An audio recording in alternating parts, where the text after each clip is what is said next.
In 1940, trekking in Southampton referred to the nightly exodus of residents fleeing the city centre to escape intense enemy bombing which peaked in November and December 1940. Planners feared that the phenomenon could interfere with D-Day and Operation Overlord by congesting roads that were necessary to provide reinforcements vital for the Normandy beaches.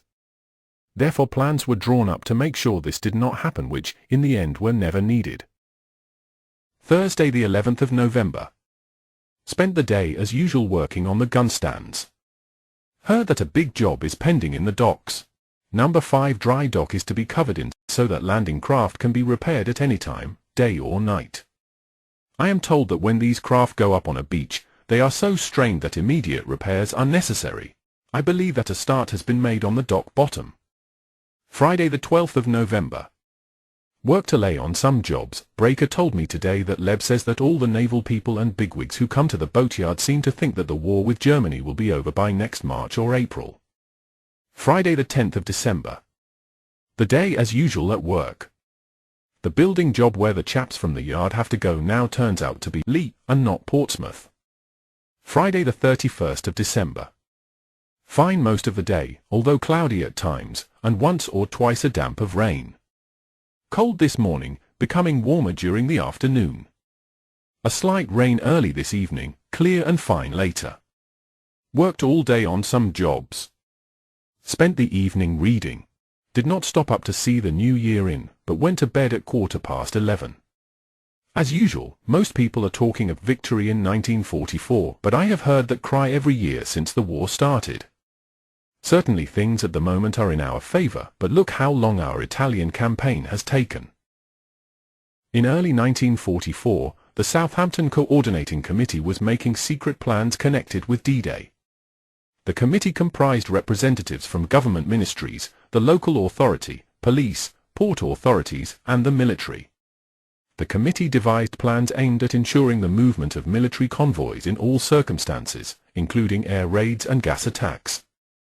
It was expected that the Germans would mount large-scale air raids on Southampton once D-Day had begun, if not before, and nothing was to hinder the success of the military operation.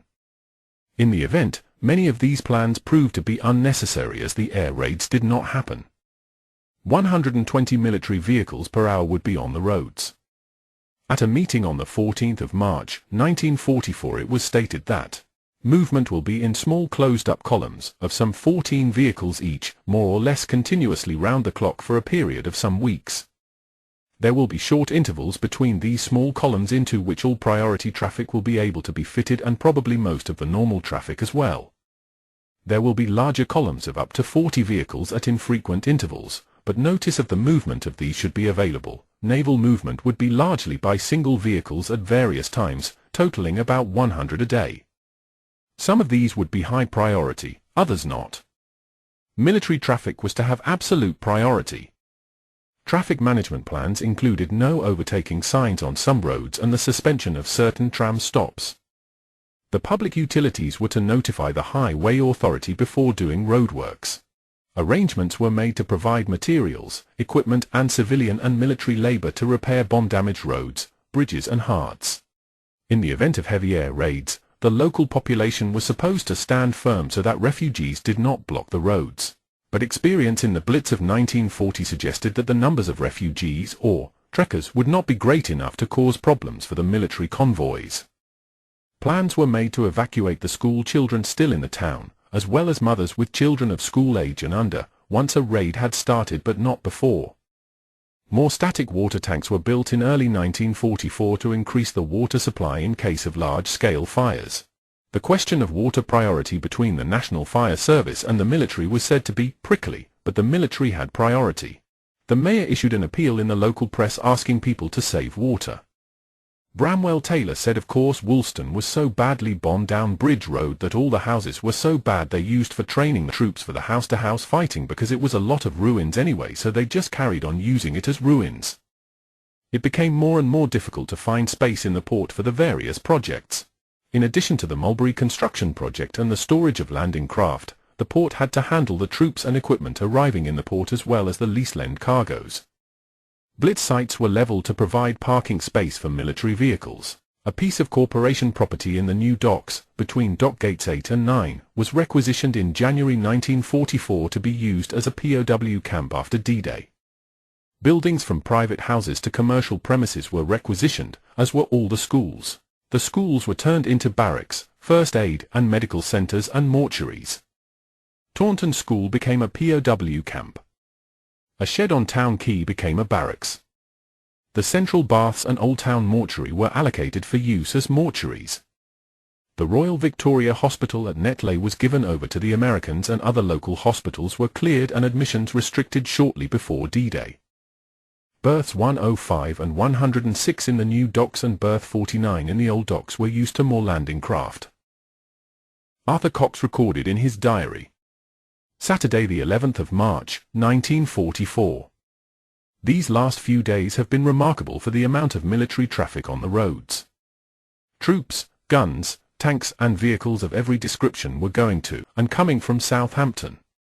One can't see sense or reason for it all, but I suppose it is all part of a plan. But I still do not anticipate an invasion of Europe yet. Friday the 14th of April, 1944. Worked until 5. The shop dead again. Spent the evening in the shed. At 1:30 this morning was awakened by the sirens. I got up and went outside. There was no air activity, but there must have been a huge convoy on the move in Bitton Road, for the noise of the tanks was shattering. Judging by the clatter and banging, some of the stuff was very big. The lights of the convoy made a soft glow in the sky.